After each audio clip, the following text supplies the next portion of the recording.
Bonsoir. Au sommaire de la musique avec un petit clin d'œil pictural, du sport, basket, rugby, une rencontre avec un jardinier. Mais pour commencer, nous recevons Céline Turcot et Nicolas Dufour. Bonsoir. Bonsoir. Qui viennent nous parler de l'APE. Alors, Nicolas, est-ce que vous pouvez nous dire ce que c'est l'APE? Donc l'APE, c'est une association de parents d'élèves qui représente les parents d'élèves d'Agenmo, de la maternelle au collège. Et l'APE se mobilise dans la réalisation de différentes manifestations, comme la mise en place qui aura lieu le samedi 10 mars pour le carnaval, mais également pour une conférence qui a pour but de parler et de vous présenter les émotions en famille au quotidien, qui aura lieu le vendredi 9 février à 19h30 à la maison des associations. D'accord.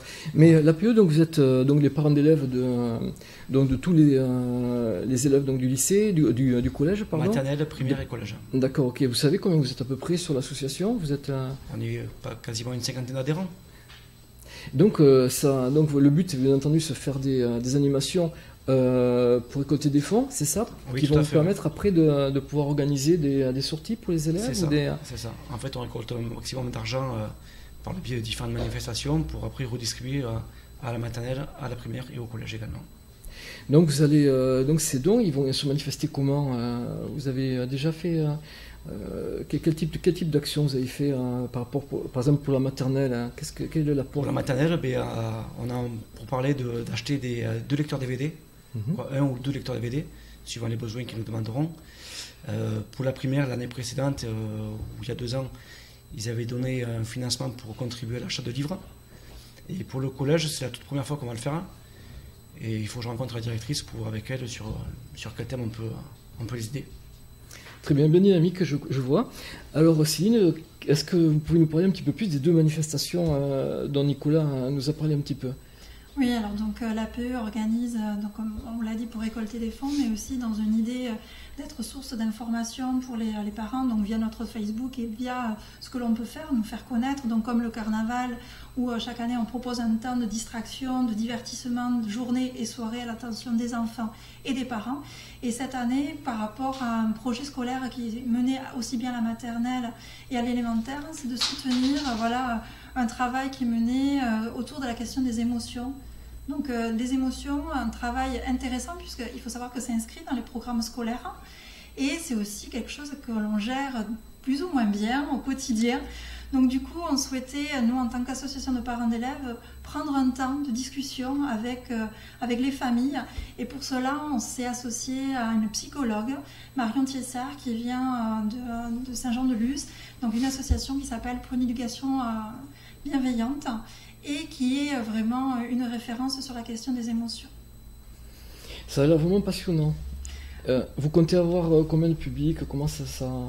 Alors on a prévu 100 chaises avec un potentiel de 50 chaises supplémentaires. Donc on vous invite tous à venir parce que c'est quelque chose qu'on met c'est la première fois qu'on met en place ce genre de choses.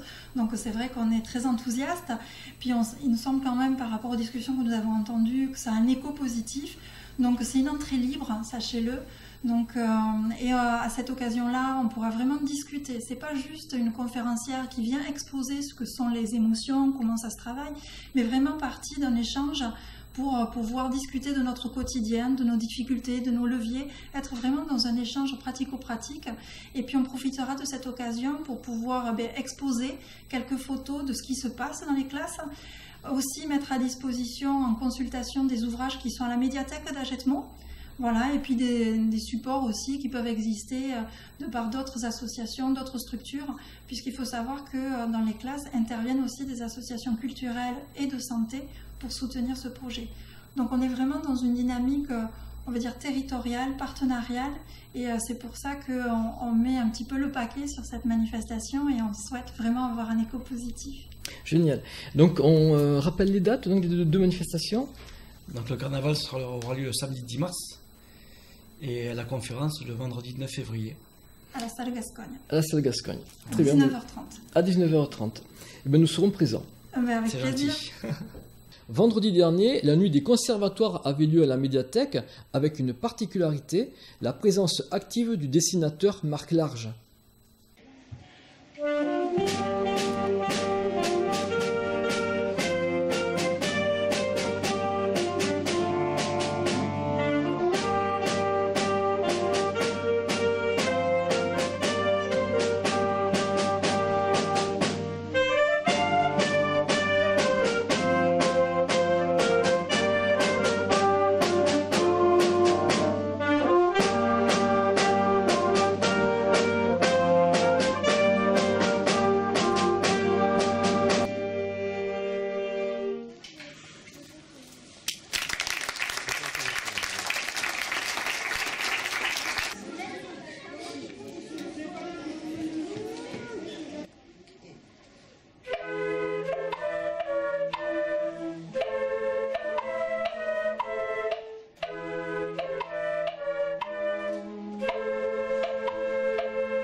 Donc on vient de vous voir faire des dessins. Est-ce que vous pourriez nous expliquer quel est l'élément déclencheur qui vous permet de dessiner comme ça? L'inspiration, en fait, non, j'écoute un peu ce qui se dit, parce que c'est pas évident là, quand on voit les enfants jouer d'imaginer des gags sur ça. Puisque là, c'est deux arts qui se confondent, enfin qui s'observent. Mais c'est par rapport au titre des chansons ou enfin des morceaux, et puis des petites anecdotes là entre les enfants. C'est toujours rigolo de les voir faire. Et vous aviez préparé avant ou c'est... Non, j'avais rien préparé. Non, le conservateur par le biais de Laurence Barouillet m'a indiqué qu'ils avaient envie d'un petit coup de pouce, quoi, d'un petit peu d'aide comme ça. Donc on a imaginé ça, une séance de dessin, parce qu'habituellement mon travail c'est plutôt solitaire. C'est la première fois que vous faites ça? Non, j'ai déjà fait pour des congrès ou des séminaires où c'est plus facile parce que là il y a du discours. Mais voilà, c'était sympa. Et vos impressions? Oui, c'était marrant. Ouais, et puis les enfants ils sont marrants aussi, c'était bien. Merci bien. Si vous empruntez le sentier qui relie le chemin des Meuniers au parcours du lac d'Agès, vous avez certainement remarqué l'embellissement paysager autour du moulin du lac d'Agès. Nous avons rencontré Nicolas, le jardinier du moulin. Je m'appelle Nicolas Bach. J'ai acheté un moulin avec ma femme Lisiane il y a à peu près 4 ans. Je me présente donc, j'ai fait une école à Paris, l'école du Breuil, l'école d'horticulture de la ville de Paris. Ensuite j'ai fait à peu près une autre école en agriculture sur Beauvais. Et j'ai ensuite commencé ma carrière professionnelle. Et pour représenter ma carrière, il y a deux grands moments. Il y a nombre d'années passées en Californie, à San Francisco, notamment aux USA, où j'ai eu une entreprise pendant maintes années. Et ensuite, je suis retourné au pays, donc la France, et j'ai rencontré Lisiane de nouveau, parce qu'on est des enfants qui ont grandi dans une petite banlieue à Paris. Et puis de là, on enchaîne avec une directeur des opérations sur Bordeaux, dans une belle boîte, une belle entreprise de paysagistes. Et puis nous voilà, tous les deux, maintenant, dans ce moulin. Donc avant d'acheter le moulin, nous l'avons visité. Et durant cette visite, ça a été avec ma femme un coup de foudre. Alors étant jardinier paysagiste, j'ai vu les potentiels qu'il y avait à l'extérieur. Et nous avons tout de suite compris que le potentiel engendrerait quelque chose de magnifique. Je l'ai expliqué à ma femme. Nous avons beaucoup travaillé dessus. Mais voilà, il fallait surtout se souvenir que c'était un moulin construit en 1789 qui a énormément travaillé. Il fallait aussi le respecter d'une certaine façon. Donc la politique que nous avons adoptée, c'est de garder le devant du moulin le plus naturel possible en rappelant qu'il y avait de l'eau auparavant, car l'eau ne passe plus dessous le moulin. Ensuite, la deuxième phase, c'était l'extérieur, mais derrière le moulin, la phase où on retrouve ces chambres où on a les terrasses, les barbecues, tout ça. Ça, il fallait pour nous le faire beaucoup plus sophistiqué. De là, le travail était posé, il ne manquait plus qu'à faire le travail, et ça, nous le reverrons dans une autre rubrique. Et bien voilà, maintenant, nous sommes devant le moulin. Et pour commencer la présentation, sur un jardin tel que celui-là où on arrive, où pendant des années rien n'a été accompli, la première phase de travail, c'est d'alléger le jardin et surtout de sécuriser le bâtiment ou les futurs végétaux qui se trouveront dedans. Donc une première phase, c'est la phase d'élagage. De grands élagages ont été effectués sur le moulin et son environnement. Nous avons des voisins très gentils qui nous ont aussi aidés parce que les parcelles se retrouvent ne pas être les nôtres, mais les arbres, eux, sont dangereux. Donc tout a été fait en prime abord pour sécuriser le moulin et son environnement. Ensuite, c'était de garder sur les arbrisseaux et les arbustes ce qui importait. Vous remarquerez qu'il y a très peu de haies. Tout ça est prévu pour que quand on prend de l'âge, on n'aime pas tailler ces haies, on n'aime pas s'occuper de ces grands arbres ou grands arbrisseaux. Donc pratiquement tous les arbustes de haies et autres ont été éradiqués pour faire place, et notamment devant le moulin, à une faune beaucoup plus naturelle. On revient devant le moulin, et en particulier pour parler de la fonction du moulin qui n'existe plus. L'eau ne passe plus dessous le moulin, il n'y a qu'un tout petit filet d'eau qui nous sert pour récolter les eaux pluviales qui tomberaient autour du moulin.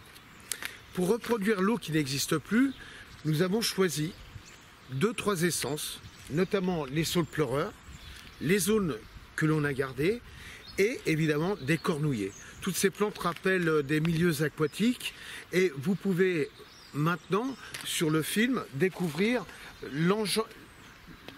la répartition des différentes essences qui suivent l'ancien cours de la rivière qui passait autrefois au moulin.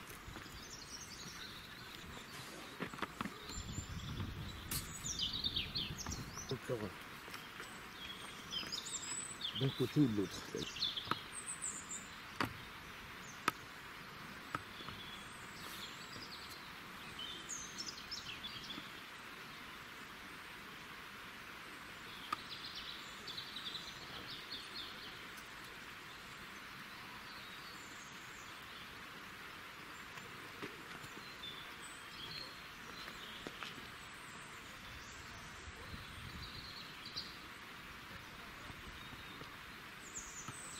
La mise en œuvre du jardin devant la maison a nécessité l'achat d'un saule pleureur. Et c'est celui que vous voyez derrière moi.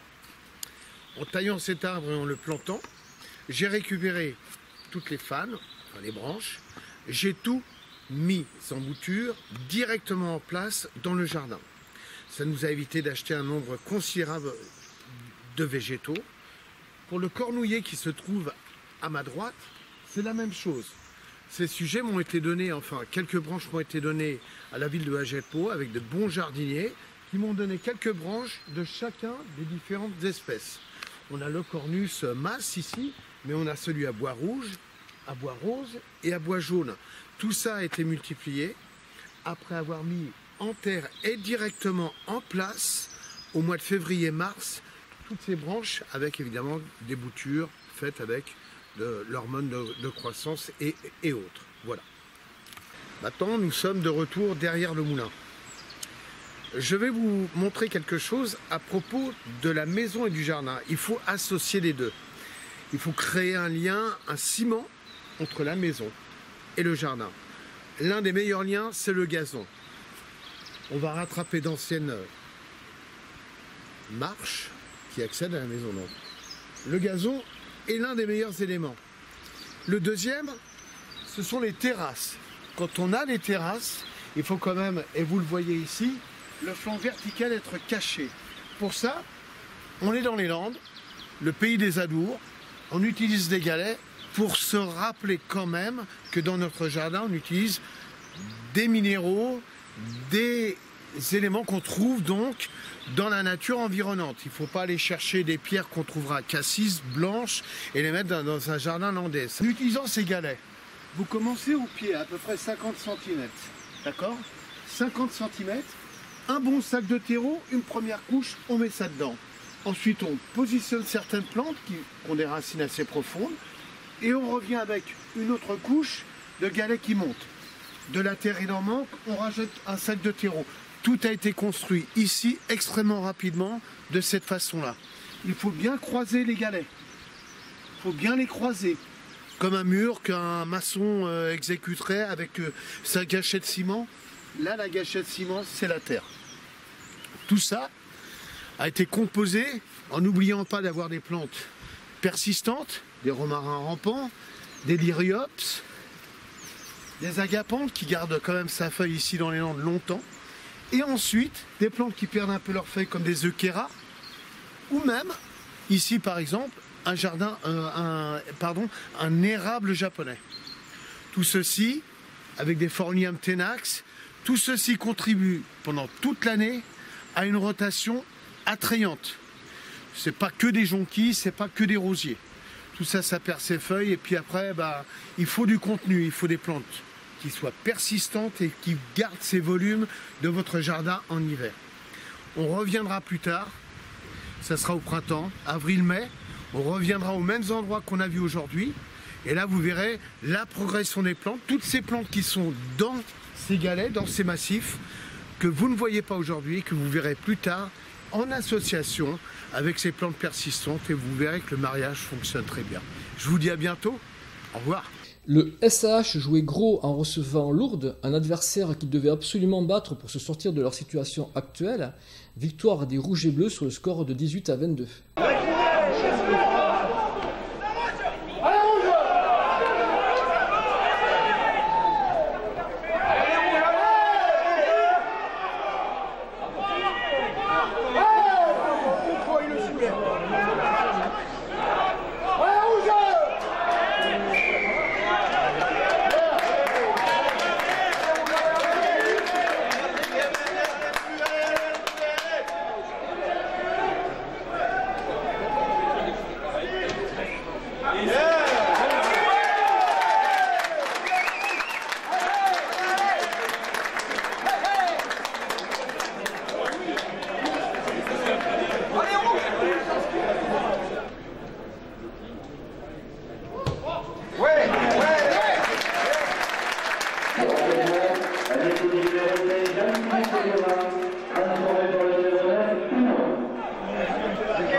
Oui, mais là, on était obligés, les autres avaient reculé.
Week-end de basket avec les huitièmes de finale de la Coupe des Landes où 5 équipes de l'ancien canton étaient présentes. Seules les filles d'HMCB ne sont pas passées.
c'est donc Côte-du-Reuil qui se qualifie pour les quarts de finale de la Coupe des Landes. Christian Carrère. Très satisfait de rejoindre pour une année de plus les quarts de finale de la Coupe des Landes. On avait fait la tombée Basketland au tour précédent, donc c'est vrai qu'on avait à cœur de bonifier ça en allant en quart de finale. C'est chose de faite aujourd'hui, on a eu une entame un petit peu poussive, mais derrière voilà, les filles n'ont rien lâché, on a été encore plus intense en deuxième mi-temps et c'est là où on a fait l'écart. Mais voilà, je suis satisfait de l'investissement des filles durant la semaine et ça s'est payé aujourd'hui. Un tour de plus, on va prier maintenant pour que les garçons passent et qu'on ait un bon tirage en quart de finale. L'élan Chaossé jouera Coteau-du-L'Œil.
On revient de très loin là ce soir, on s'est fait très peur tout le match, mais voilà, la victoire est là. C'est ça qui fait la force de notre club, c'est que même blessé on n'est jamais mort et la preuve ce soir, après être mené de 20 points pendant une bonne partie du match, on arrive à revenir à égalité à la fin et gagner en prolongation. C'est très bien, on est reparti. Il faut souhaiter le même parcours que l'année dernière. Le même parcours, oui, et une victoire en finale, ce serait le mieux. Merci. Et pour finir, ESMS. ESMS jouera Coteau-du-L'Œil.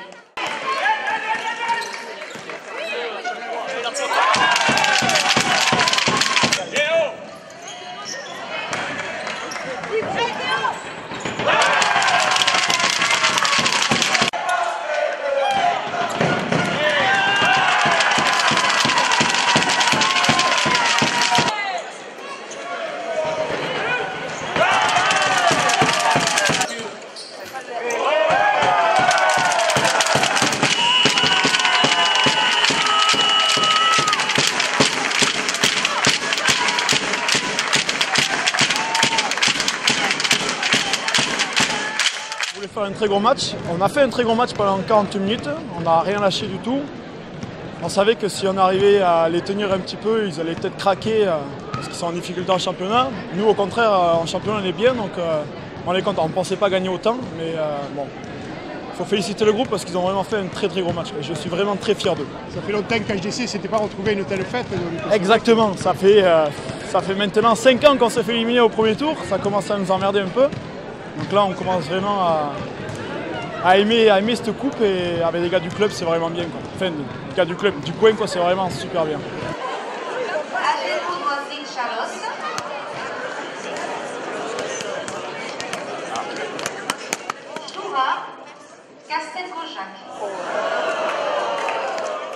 On va voir, on va essayer de gagner face à Gaujac. On ne sait jamais, il y a quelques petits loustiques que je connais là-bas. Il va falloir faire un gros match face à Gaujac. Ils sont prévenus déjà. Ils sont prévenus, voilà. Ils étaient au match, ils sont prévenus qu'il va falloir faire un gros match face à nous. Et nous aussi, on va faire un gros match. Parce qu'on veut vraiment y aller dans les arènes de Gabarde cette année. Ok, on le souhaite. Merci beaucoup. Merci. La SCH jouant l'élan-sur-sang. Quelles impressions pour ces affiches de quart de finale? Des affiches qui promettent, aussi bien en filles qu'en garçons. C'est vrai que la mer a été lourde, on va dire, pour certains gros, que ce soit chez les filles ou les petits poussés se rencontrent entre elles, que ce soit Roquefort, La Belle. Je pense que les deux, le tirage leur convient parce que ce sera une occasion unique de pouvoir accéder aux demi-finales. de belles oppositions de style sur les autres rencontres. Et en garçon, un petit peu pareil, où le tenant du titre et le grand favori a encore hérité d'un tirage très favorable, on va dire. Et on va se retrouver encore avec un très gros choc pour Coteau du L'Œil face à l'ESMS. Donc Coteau du L'Œil qui commence à prendre l'habitude de tirer des gros à chaque tirage. Donc voilà, je pense qu'on va avoir droit à 4 très beaux quarts de finale, que ce soit en filles ou en garçon. Donc on va attendre ça avec beaucoup d'impatience. Nous entamons aujourd'hui une nouvelle rubrique, c'était il y a 20 ans. Jeudi 18 janvier, le collège de Hagetmau s'est rendu à Bergerac avec 4 équipes pour le championnat académique de cross. Voici quelques images. Restez là, vous. Les Benjamins d'Hagetmau. Bien, mais vous montez sur le podium, la première. Hey, du journaux, quelle banque? Quelle banque? Top, qu'est-ce que tu es venu faire ici aujourd'hui à Bergerac? Je suis venu disputer le championnat d'académie de cross avec le collège d'Hagetmau. Ah bon? Et tu es venu tout seul? Non, avec mon équipe. Et il y a plusieurs équipes? Oui. Qui c'est qu'il y a encore? Les quatrièmes. Ah ouais, mais c'est des minimes ça alors? Oui, des minimes. Des garçons? Oui, des filles. Et des filles. Il y a 3 équipes hein, aujourd'hui. Oui. Les minimes filles, il y a les cadettes filles, 4 équipes. Hein. Les minimes garçons et toi tu es? Benjamin, garçon. Bon, tu espères quoi? Faire de mon mieux. Bon, mais c'est très bien. Je te remercie, Pierre. Ah, voilà nos représentants.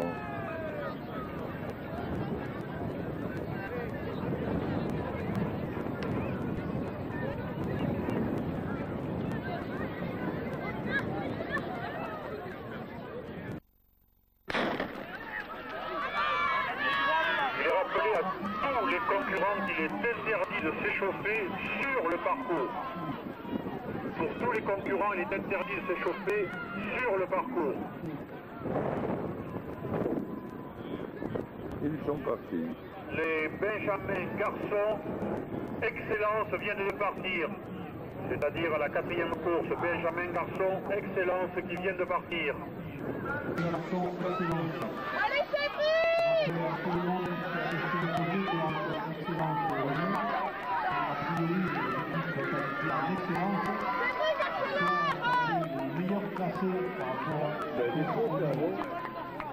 Ils sont dans le jaune.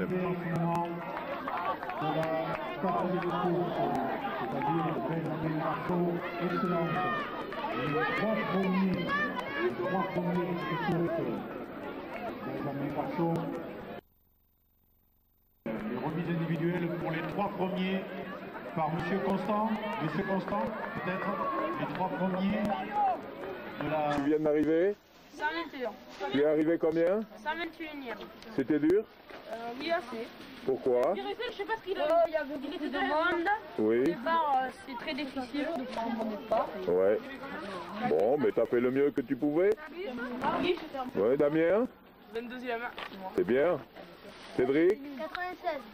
C'est bien. Ouais, vous avez bien couru. Mais la côte, elle est dure. La côte était très dure. Oh, j'en peux plus, moi. Combien, toi? Combien? 50. Et puis Russell, il arrive après. Et Jérémy? Jérémy, combien? 56. Ah ouais, dur. Dans notre série animalière, aujourd'hui, le cormoran. Voilà, il fait beau enfin ce week-end. Les pêcheurs sont revenus en bordure du lac d'Alco. Mais en voilà un pêcheur, mais celui-là, on s'en passerait bien. C'est un cormoran. Une petite colonie a élu du domicile en bordure des lacs d'Alco. C'est un oiseau pêcheur qui se nourrit de petits alevins. Son plumage est perméable à l'eau, ça leur permet de plonger. Après, bien entendu, il faut qu'ils se sèchent. Ce sont des très bons pêcheurs. Malheureusement, ils détruisent beaucoup d'alevins qui ne deviendront pas, mais sont des poissons plus intéressants pour la pêche plus tard. C'est un vrai fléau.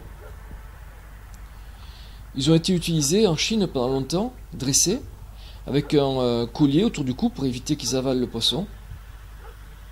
Maintenant, ça se fait encore, mais uniquement pour les touristes. Il pourrait repartir en Chine, celui-là. Le salon du livre sera bientôt organisé le 18 mars à Agenmo. À cette occasion, vous pouvez gagner un repas le dimanche midi avec nous en répondant à cette charade. Alors mon premier fait souffrir nos pieds. Le second, on peut faire des phrases avec. Le troisième indique l'ordre. Et mon tout a des ailes et nage. Voilà, le journal est maintenant terminé. Merci beaucoup de votre attention. À la semaine prochaine.